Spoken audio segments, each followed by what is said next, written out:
Hey, what's up, guys? Welcome out to another episode of According to Kaz and Queen. And as always, I am Kaz. And I'm Queen. And these are conversations brought to you by a husband and wife that we have in the privacy of our own home that we bring to you in public, if you will, to laugh, to cry, to make you think, to be introspective, but most of all, to open the lines of communication between husbands and wives, men and women, friends and lovers, all that good stuff. You know the drill. We are currently on all streaming services.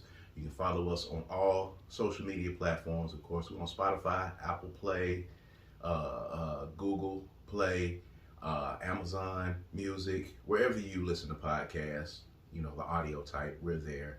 We're on all social media platforms. We're on Facebook, at Kaz and Queen, Instagram, at Kaz and Queen, Twitter, at Kaz and Queen, and TikTok, at Kaz and Queen. All right?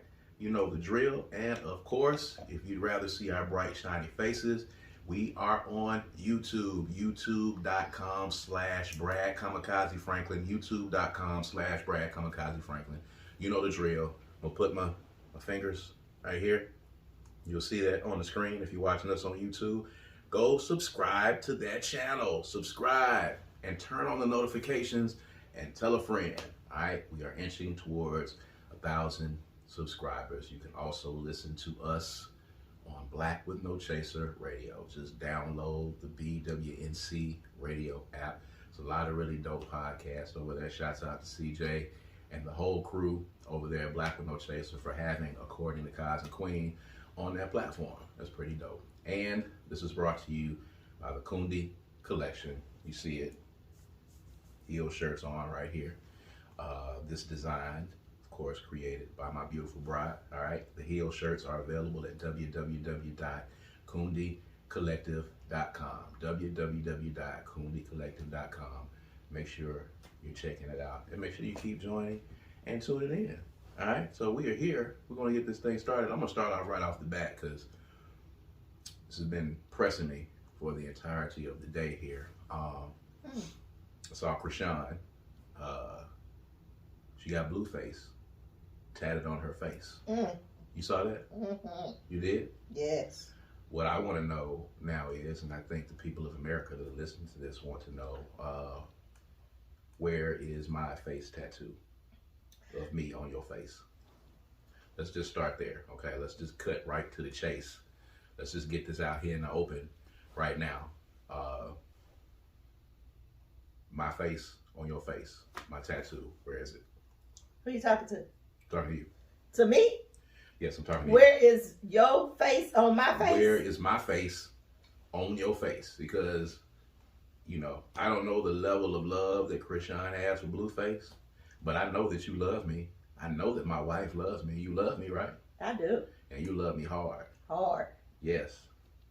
When do you get my face tattooed on your face? Never. Because that is the, wait a minute, you answered too fast. Hold on. Okay. Wait a minute. My bad.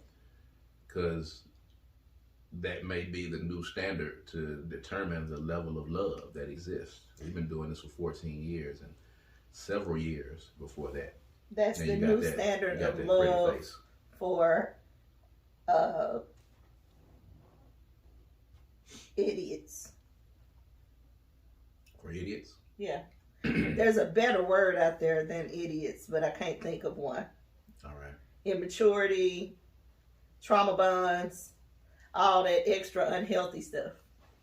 So is that a no? A no to... Tattoo on my face on your face? Yeah, that's a no. Is that a hard no? Is there any wiggle room? It could not possibly get harder. I'm not tattooing your face on any part of my body. What about my name? Will you put my name on your face? No. These no's are coming out so fast and so quickly. I'm not even able to prepare myself for them. Not my name on your face. You don't have a tattoo of me on you, do you? Okay, well, see, here's the thing. Where is the thing? Tell me where. Take me to the thing. That's different. How? It's different. Why? Because we talking about Chrisean and Blueface, and she has Blueface tattooed on her face. Yes, but you asked me a question about me personally. So yes. In my answer, I have to know where your tattoo is. In this instance, we're talking about the woman getting the man's face tattooed on her face. This is about you. Don't make this about me, because it's not about me. It's about you. It's about your level of you. love. It's about you, because in order for me to make my decision, I have to know why you ain't got one. Are you saying that you'll get one if I get a tattoo of your face on my face? No, that's not what I'm saying. But I think you can understand my position a little bit better if you just answer the question for yourself. I've got a beard. In order for me to get a tattoo of your face. You can get it right there. You can get it right there. On my forehead? Yep. Now that's just ridiculous. Okay? Hers is like right here. It's on it's on her cheek. It's on like the meaty part of her cheek. It's down here. In the dimple area. I don't know. It's crazy. I'm not doing that. And she shouldn't have done it.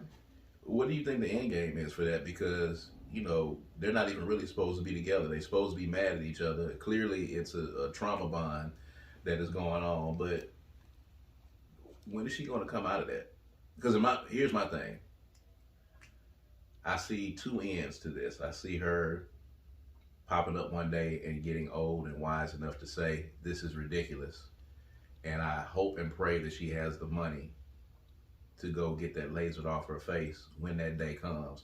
Or there's going to be some bodily harm that's going to come to her, and she may no longer be with us because of the toxicity of that relationship. How old is he? Do we know how old she is? In the 20s. So there's plenty of the problem with the tattoo is that she's too young for that sort of commitment. Clearly, committing is not a thing that either one of them are good at. So she's too young for a lifelong commitment of somebody's face. But she already had one tattoo that she got lasered off. So I'm thinking that in her mind, she's thinking, I'll just laser it off later or something like that. But at any rate, she got a whole lot of life to live, a whole lot of healing to do.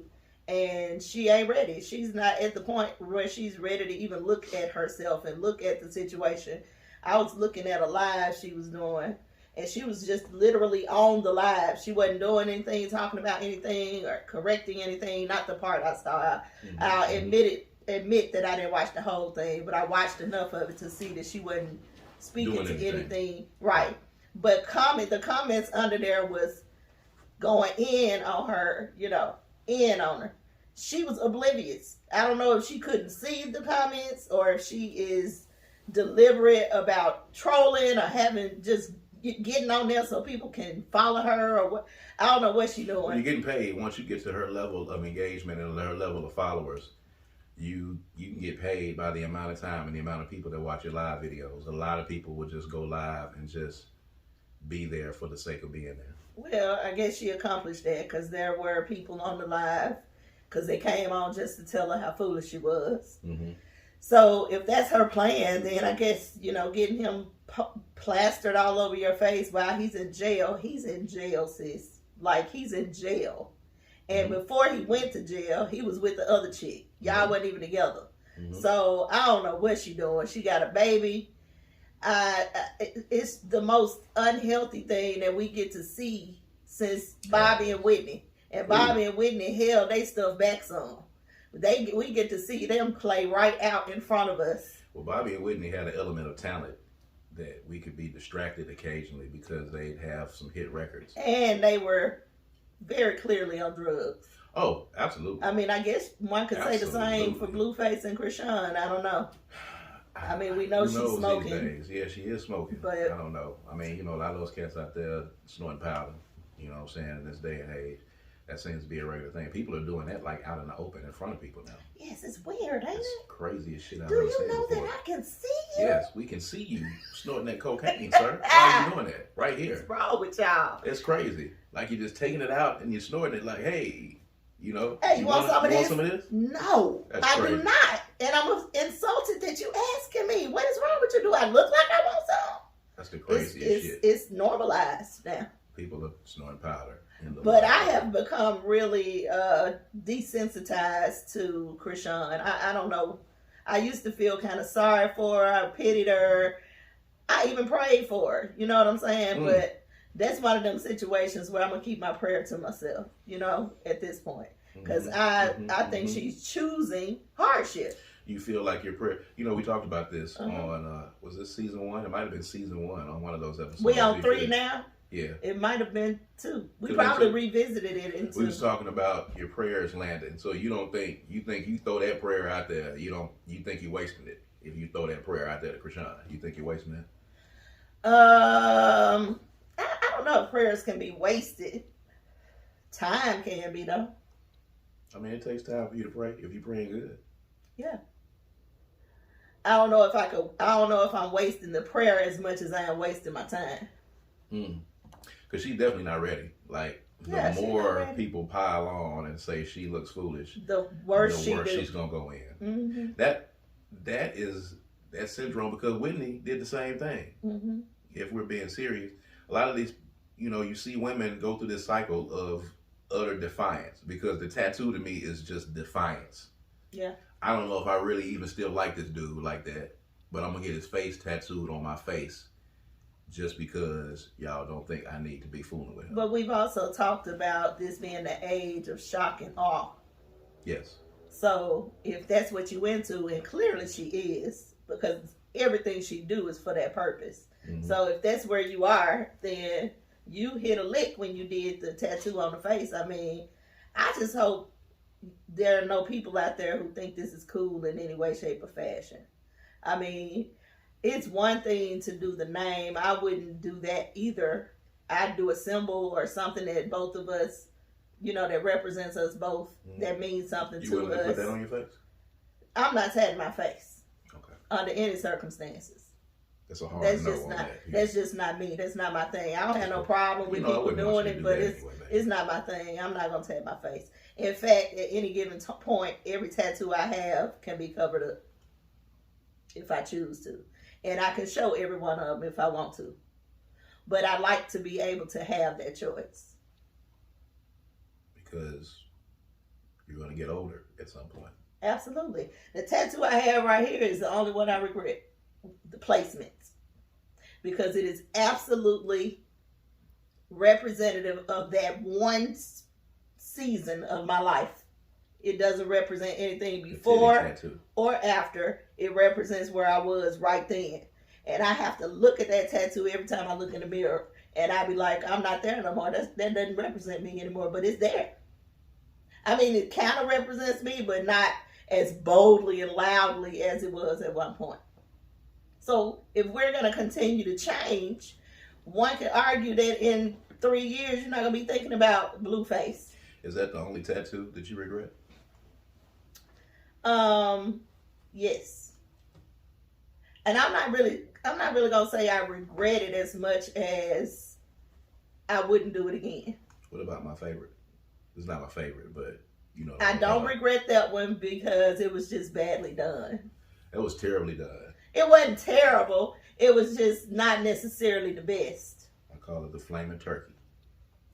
But it was not supposed to be flaming. Was it supposed to be a turkey, or was it supposed to be flaming? It's not a turkey at all, you fool. It was supposed to be flaming. It's supposed to be a flaming heart. Okay, that's what it was. The flaming was supposed to be there, but it looks like a turkey on fire. That's what it looks like.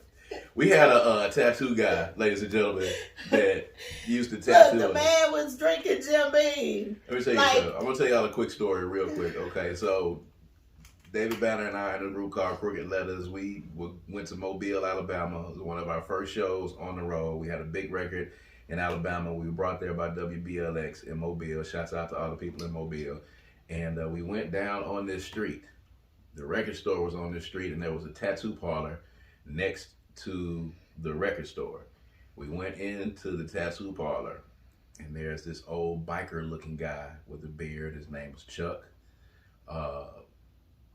He said that he was a fan of Crooked Letters because we was getting played on the radio. He listened to the radio. He was a fan of Crooked Letters. He was a fan of the song. And he vowed on that day to give us tattoos for free if we just come in his shop. I got my very first 2 tattoos that are on my arms right now, Julian and Jacob, which is my son's name, my firstborn, my daughter's name, Jacob is her middle name. My son's name is Julian. Both of them were named after me. And I got it on my arm, and those were the first 2 tattoos that I got. And subsequently from there, because he was giving us free tattoos, we used to get Chuck to be able to drive to Jackson, and he would drive to Jackson, and he would do our tattoos. We would have tattoo parties. myself with Banner, Jada Groover, Fingerprint, my wife, who was my girlfriend at the time, we would invite people over. Now, they would pay him, I think. I don't know. At some point, it was discounted, but they paid depending on how many people we got there. Yeah, so he would give us our tattoos for free. And we used to get tattoos that no rhyme or reason. We were just getting tattoos because we were drunk. And a lot of these tattoos that we have on, a lot of these tattoos I have now, it was just because I'm getting a free tattoo. And he would do them. We'd be drunk, we get together, we drink, we smoke, we'd be high, we'd be drunk, and we'd be getting tattoos. So I've got tattoos now on me that you can't even see, or you can't even really discern what they are at this time. He did one for my wife that was supposed to be a heart, that was supposed to be flaming. And the flames are so jagged, they like straight up, it looks like a turkey that's on fire. And I call it the flaming turkey. And that's a regrettable one. But because we were drunk, you looked at that, by the way. I looked at mine when we got finished. Worse over the years. Yes, it got worse over the years. And it's on my back, so I don't constantly see it. Yeah, so that night, you looked at it and you was like, hey, this is dope. Roll with it. Yeah. Let's go. More like roll with it. Yeah. I got several tattoos on me now, and he did them, and it was like, hey, roll with it. I'm pretty sure Chuck is probably deceased now with the life that he was living. I'm not sure, but he was kind of older at the time. This is 30 years ago. He would probably have to be in his 70s right now, if anything. I don't think we'll ever run into anybody that knows him or can tell us, but, you know, I'd be surprised with the amount of Jim Beam that he was drinking. I think that he was snorting cocaine as well. And if I can say so here, unfortunately, I think he was doing a little bit. Baby, it's okay. Slow down, partner. Slow your roll. Because I already feel in my spirit where you going. You know what I'm finna say, though, right? Now that we think about it in hindsight, when we think about it. Not we. Me? Yeah, you. Okay, well, I'm going to say it then. This ain't got nothing to do with you. I mean, now, in hindsight, we laughed about it then, but Chuck may have been doing a bit of sex trafficking while he was coming over here. I'm not exactly sure if he was or not. Definitely might have been bringing ladies across state lines who were not of age. Let's just say that. At the time, we didn't really care. We didn't really know. Now, in hindsight, being a little bit older and a little bit wiser, Chuck had a lot of tattoo awards on his mantle, too, as well. And I guess he was pretty good at one point. But all of my tattoos, except for 2, came from Chuck, as a matter of fact. So, shouts out to Chuck. Rest in peace to Chuck, if you know what I mean. He did my first 3. He did your first 3? Yeah. So there's a lot of people in the Crooked Letters crew that have tattoos from they got Chuck. But I say that to say that the Flaming Turkey is one of my favorites because that's what I call it, because that's what it looks like. It looks like a flaming turkey on the back. Anybody out there in viewing land or in the sound of my voice who would like to take on the responsibility challenge is a better word, like to take on the challenge of covering up my tattoo, please reach out. That's one of your favorite shows. Yeah. Is it called Tattoo Rescue? What is it called? Tattoo Cover Up or something like that. I can't remember the name of it. That would be a generically obvious choice for the name of that show. Tattoo Cover Up. I think that's it though. You think so? I don't know. But anyway, I watch those kind of shows all the time. It's not huge. I don't think it'll be difficult to do. Every time I try to go get the tattoo, or when I go with the mindset of getting it done, before I get there, I get some sort of inspiration for something new, which is more important to me. So if because I can't see it, it's not really right. You may have something about it. Flaming turkey. Only that my son's name is in it, but I think that and because it was the second. It was the second one. But I do want to get it covered up. So anybody out there who would like to take that challenge on, holler at me. I'll send you a picture of it. I'll have my husband take a picture of the flaming turkey. I don't think it looks like a turkey. If somebody can come and cover up that flaming turkey and do something with it, They a hell of a tattoo artist. I'm gonna tell you that right now. It's not that big. I don't think it'll be that difficult. Not for someone with some skills. To do something dope. I mean, you know, well, you can figure out. Or maybe they supposed to look at it and figure out what they're going to do with it. Is that their job? Is that what they do on the show? They look at it No, and say, you can tell them what you want, and they do it. But these are like gifted tattoo people. Yeah. So you got to know what you're doing. Okay. Well, you know, we were talking about praying a few seconds ago, and Kim Burrell is back in the news again for being Kim Burrell, being the unique person that she is. She was in the church doing a solo. She says that she was ministering at the time, and she said that, you know, when she is ministering, because I don't just sing, she says I'm ministering as well. So when I'm preaching and I'm ministering and I'm using songs to minister at this time, I would like for it to be a solo mission, and I would not like any assistance from the crowd. So much so that she out loud on the mic asked an older lady to stop accompanying her on a song, and then it got silly after that. I know you got a big kick out of it, but I think it's hilarious. It just stands to reason. I think Kim Burrell is unhinged, and I don't know if she is as anointed as she thinks that she is. She doesn't seem like a very nice person or a very good person. There is a level of arrogance that just doesn't seem to be very spiritual. But we don't get to make that judgment. But it just doesn't seem welcoming or warm. And from my personal experience, things that are of God are welcoming and embracing. Mm-hmm. So, but I'm not judging the lady. What I will say is she's putting people off. I know God don't operate like that. Absolutely not. So, but she is very funny. And I'll say this as well. If she was not doing gospel and she was the same exact person, it'd be tolerated better. It would be lauded. It would be applauded. Mm-hmm. It would be highlighted. Yep. She would be, dare I say, she'd be bigger than she is now, because this is the R&B singer that we have waited for. Yep. All of this time. Yep. But I don't know of any R&B singer that would not want people singing along with them. That's the whole point of what you're doing, I think, at the end of the day. I've never been in a situation where a soloist or a preacher or minister or anybody of that ilk had some sort of impression that they couldn't minister if somebody was singing along. Yeah, I think that's the whole point of ministering, isn't it?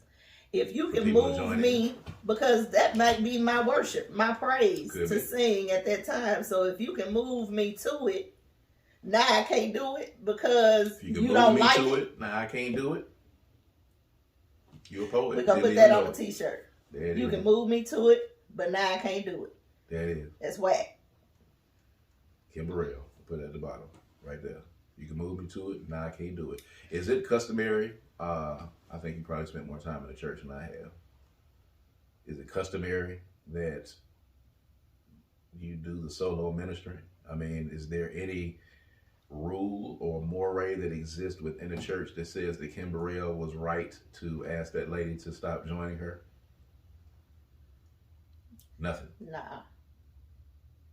So completely usually solo. When song is happening in a way to usher in the Spirit, the Holy Spirit, you know, the Spirit of God, usually it's a devotion where people are singing along. That's automatic. Yes. You know what I'm saying? So as far as I knew. For her to be like, God is using me right now. Ma'am with the mask on, ma'am. Like, you're not even in the Spirit because you can't even concentrate on the song. Yeah. So you can chastise somebody to tell them that God is using you. Because honestly, if God is using you, you ain't got to tell them. You ain't got to announce it. They are used. You are used and something's happening. So you ain't got to tell them. And you're not going to even be able to break your momentum. Even if you do break the momentum, you're not going to shun people for singing. I mean, I wouldn't. I don't think I would. I ain't never been in a situation where that was warranted ever in my life. What do you think about the person's insistence on joining in because she was the only one. Apparently everybody else got the memo and did not.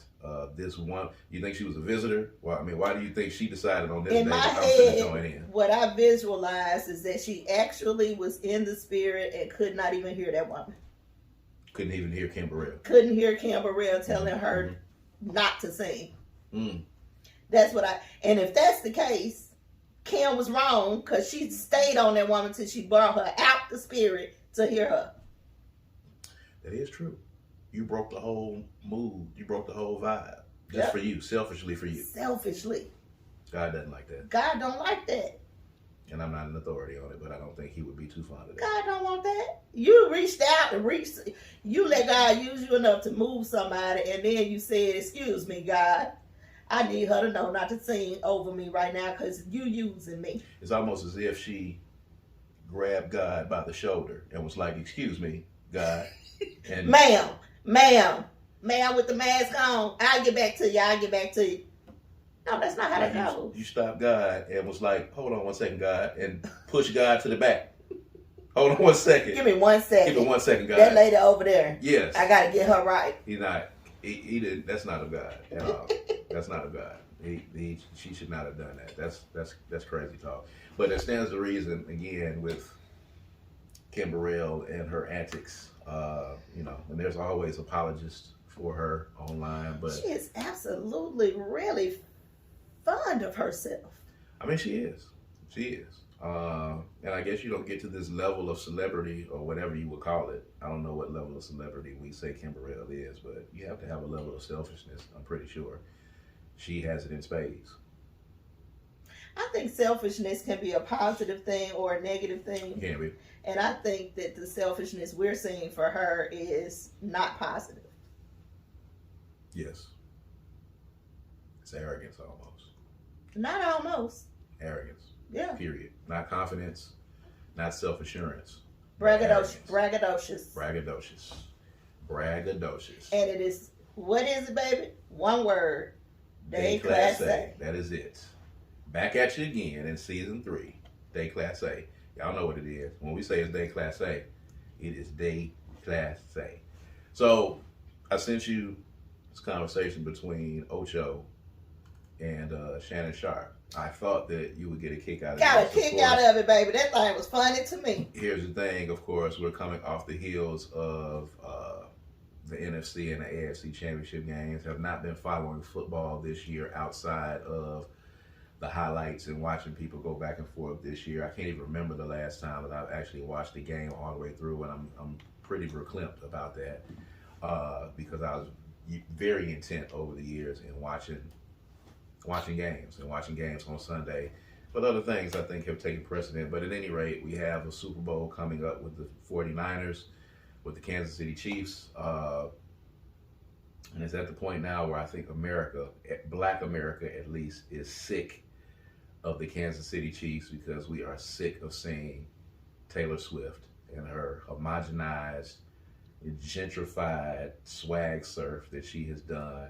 First of all, the audacity, the unmitigated gall of whatever reporter that was to report on the swag surf and to do an article on the swag surf and to actually credit Taylor Swift for quote unquote starting the new football trend with the swag surf. How dare you, sir? How dare you, Taylor Swift? How dare you, all of those? I'm going to show you when we get done with this broadcast. I got to show you the picture. You've seen the picture of the white people doing the swag surf? I saw the video. It's the most horrible thing I've ever seen. I watched it with disgust. And I'm going to also tell you, I scanned that crowd. I purposely scanned that crowd because I wanted to see how many black people were dispersed in that crowd of unrhythmic, offbeat swag surfers. And I saw about three or four maybe. And I'm pretty sure it was a big crowd. It might have been more people out there. But if you are a black person and you participated in that swag surf in Kansas City, a pox on your entire household and your family, a pox. And you have to look that up. That's a theater term, and it's an olden term. A pox on your whole family line if you got your black ass out there in that white swag surfing. First of all, baby, what are you talking? Do you have a problem with the surfing? I got a problem with the white people doing the swag surf. They stole it. Swag surfing belongs to black people? Yes, we created swag surfing. Okay, so you have, it ain't Taylor Swift, it's the white folks that you it's have. Taylor Swift because they're saying that Taylor Swift is the head of this. All of this swag surfing and all of this new energy that's come to the Kansas City Chiefs is because Taylor Swift is dating Travis Kelce and she's up there in the skybox. Mm. And now you got Shannon Sharpe, who will piss me off on every other day with his thoughts. He gets on his Nightcap podcast with Ocho and he says that Taylor Swift has made this much money in ad revenue or generated such and such by her mere presence. And he asked Ocho, who else can do that? And Ocho was like, Beyonce. And Shannon Sharpe said, she can't do it. No, she can't. No, she can't. No, she can't. And Chad said, no, she can't. No, she can't. Ocho, no, she can't.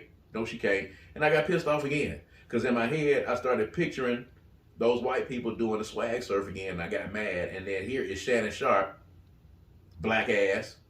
Now you talking about Beyonce can't generate the same kind of revenue that Taylor Swift can. And I think that's false. Of course it's false. I will say this, just to be on the side of fairness and to play devil's advocate, because Taylor Swift is white and there's more white people in America. There are some white people that will not fuck with Beyonce because she is black. The racism factor can chip off a huge percentage of those folks off top. But I think if Jay-Z and Beyonce, let's just say not even Jay-Z, let's just say Beyonce and her sister Solange was in that box and Solange was dating somebody on the Kansas City Chiefs team, I think the same thing would be happening. Maybe not getting as much press because, of course, she's black, but I think the revenue and I think the number of people coming to those games, I think would have been different. Do you think that Taylor Swift and Beyonce are on equal levels as artists in the world right now? Be honest. I don't know. When I think about Taylor Swift's tour, didn't she make as much as Beyonce? Yeah, she did. And she had a movie. Can't take it away from Taylor Swift. She's doing her thing, but she ain't just lapping Beyonce. Yeah, I don't like how he tried to make it seem like she'll swallow her up and spit her out. Yeah, that's just. But not too much on that, sir. Shannon halfway be kind of trolling. I think he just be trying to get some controversy going so people can draw in. Hence Cat Williams and all that stuff. He likes getting messy stuff started to have people come in to, And he's a country dude, so he knows how to incite. Because he'll get on that couch. No, it didn't. No, it didn't. Come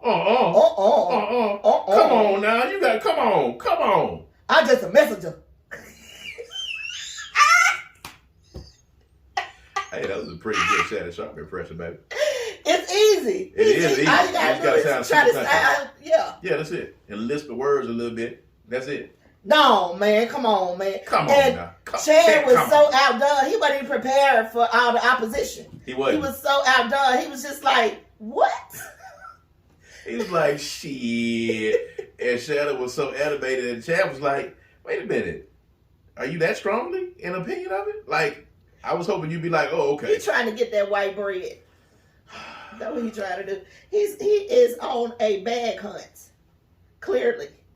Because he is really about ready to wallow in some dirt to get some views and to get some people to pass through his pages and whatnot. I cannot get that swag surfing out of my head. I'm disgusted. Taylor Swift been appropriating and misappropriating. Both. Her whole career. So I'm not even really surprised at it. They might want to watch out because she seemed to have you know what? So let's think about this. When Jessica Simpson was dating Tony Romo and she was in the stands, she didn't incite all this hoopla. People didn't really care. Dallas Cowboy fans cared because she seemed to bring a bunch of bad whackness. I got to be honest with you. I think Tony Romo already had the whackness on him. Now that we in hindsight. But when she started coming in, he was having the whack, not whack, whack, not whack. Like that. There was always whackness, but sometimes he was not as whack. He would touch greatness for a moment. Yeah. A brief moment. It was not dependable under any circumstance. Jessica Simpson, I don't think I guess for her time, she could have been Taylor Swift-ish or close to it. Maybe. She wasn't Britney Spears. She was like Kmart Britney Spears. Or was that Christina Aguilera? Which one would be considered to be great value Britney Spears? Christina Aguilera was even above Jessica Simpson. Yeah. So she was third. So she was like the great value Britney Spears, or maybe the great value Christina Aguilera, one of the two at the time. So she was number 3 on the totem pole. If Tony Romo had been dating Britney Spears, it could have been a different thing. Christina Aguilera, maybe, but he was like, Jessica Simpson. She was the only one that was really available at the time. I don't know. I think the other two was out whoring it up. I think. Yikes. At any rate, real quick, before we get out of here, we got to touch on it. I know you haven't paid that much attention to it, but I got to ask you because it's been on the timeline. Nicki Minaj and Meg Thee Stallion. You've been following any of that? Uh-oh, did I lose you? Did I lose you? Ooh, I swear I was hoping we could make it out this podcast. No, we got to ask you. I just got to ask you just from somebody who's not looking for it, but it keeps popping up on the timeline. You got to have an opinion by this point. I will tell you. And you did watch the video. I saw you watch the Meg Thee Stallion video, by the way. So you in now. I watched both of them. Did you? I did. And it's a video for Bigfoot? Well, it's some content. Okay. Yeah. So I think both of them can rap. Mm-hmm. I really didn't catch what was so Nicki Minaj pointed in Meg's hiss. Oh, when she said Megan's Law.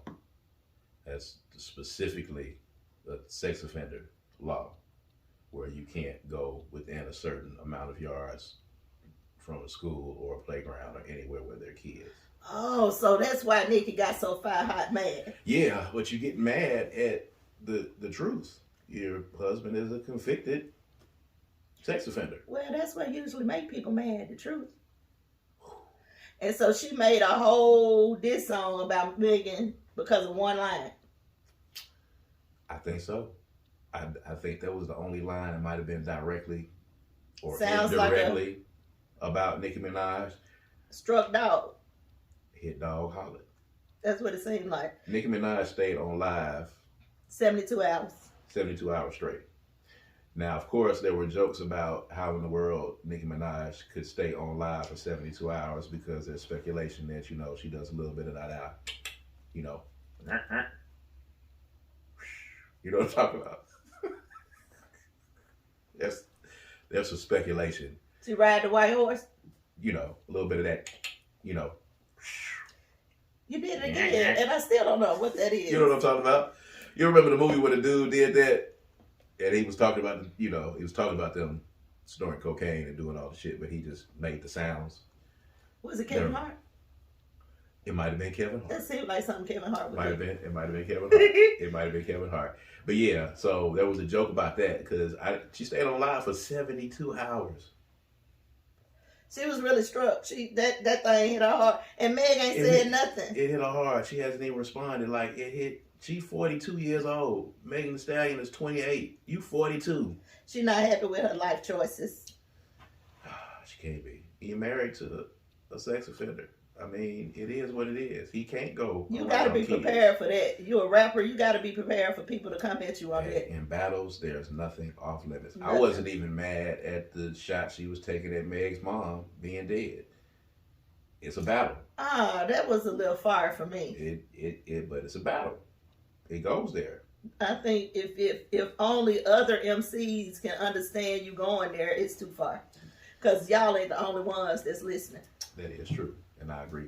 You remember, I don't think a lot of people remember the diss song that Jay-Z put out after Nas put out Ether. Because when Nas put out Ether, they're pretty much dead at the whole thing. He destroyed them. But Jay-Z did put out the Super Ugly diss track, and then that was the track where he was talking about having sex with Nas's baby mama on the back seat. And everybody clowned him and got on him for that. And they was like, oh man, that's too far. Not only was the song not good and the response not good, you went for the jugular in the same fashion that Nicki is going for the jugular, going for something for the shock value. Like when you have to go there, you've already lost the battle at that point. When you got to get to that point, we got to talk about dead mamas and, nothing on the baby's car seat and all that kind of shit. It's completely not professional at this point. It's totally personal. Yeah. And people don't really care. We don't want to hear about your personal beef. Like, people act like they do, but they really don't want to hear about the personal stuff. They want to go blow for blow, rap for rap. You know what I'm saying? Mm-hmm. Let's go like that. But I don't know. I'll be honest with you.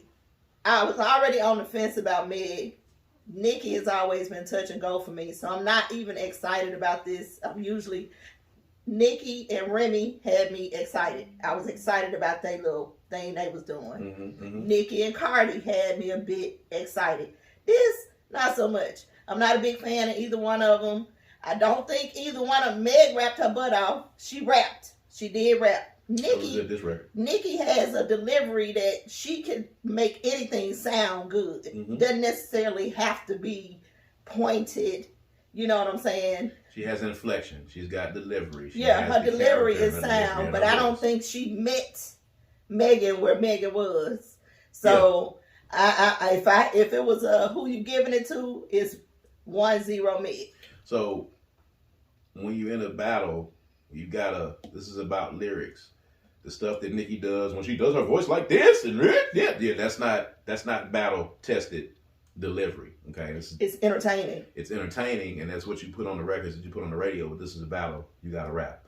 That's not gonna rap the way that you are doing your thing right now. And the Bigfoot record is getting trashed all over the internet. She said she got 4 more. Yeah, she better come on. If you gonna come with a hardcore diss record, it's got to be no Vaseline or ether. Yeah, if it's none of that. Cube didn't say, hey, I got 3 more diss records after no Vaseline. He didn't need no more. It was just 1. That was it. Nas didn't say, I got 2 more records after ether. That was it. That was the end of it. Like when it's 1 record, you dead, and we moving on to the next thing. You got 4 records that you finna drop, and Meg still ain't said anything at all, and probably is not. If she doesn't, that would be the best thing she could possibly do. I don't want her to get pushed into feeling the need to respond. I want her to stay right where she is. Nicki and her whole team should be paid for the amount of promotion that they did for Megan's hits record, because they stayed promoting. She broke history. She got some kind of She broke some kind of record. She did. For streaming or something. She did. At any rate, we're going to see what's happening with this battle as the days progress, but we're going to wrap up what we're doing here, and we're going to progress on and do what we do. We appreciate y'all, of course, for tuning in to According to Kaz and Queen, because this is what we do, and stay tuned with us, and make sure you're following us on all social media platforms. Subscribe to the YouTube channel if you can, all right, and get us up to 1,000 subscribers. All of that good stuff, man. Make sure you go to the website, get the t-shirts, all of that gravy, all of that good stuff. This is the second half of season 3. And we get to it. You know how we do it. I'm a poet. You didn't even know it. It's not the second half of season 3. This is the second episode.